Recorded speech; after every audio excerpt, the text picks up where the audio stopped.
পবিত্র করবেন না, সেই মানুষগুলোর মধ্যে একজন হলেন ওই পুরুষ, যে পুরুষ টাকনুর নিচে পোশাক পরে। পোশাক পরে বলতে যে পোশাক উপরের দিক থেকে যায় সেটা টাকনুর নিচে পরে, প্যান্ট, পাজামা, চাদর, লুঙ্গি, জুব্বা, জামা, এগুলো। মোজা যেটা থাকেই নিচে, নিচ দিক থেকে পরা হয়, ওইটার কথা ভিন্ন। তো এই যে মুসবিল যে ব্যক্তি টাকনুর নিচে প্যান্ট, পাজামা, লুঙ্গি ইত্যাদি পরে, এই ব্যক্তি তার সাথে আল্লাহ কিয়ামত দিন কথাও বলবেন না এবং তার দিকে আল্লাহ তাকাবেনও না, তাকে আল্লাহ পবিত্রও করবেন না।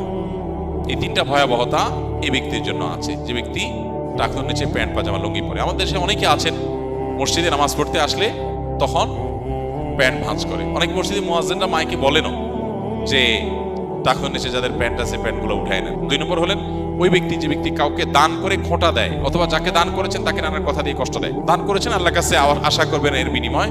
যাকে দান করেছেন তার সাথে আপনার কোনো আলাপ থাকবে না। দান করে খোঁটা দিলেন, কষ্ট দিলেন, খোঁচা মেরে কথা বললেন,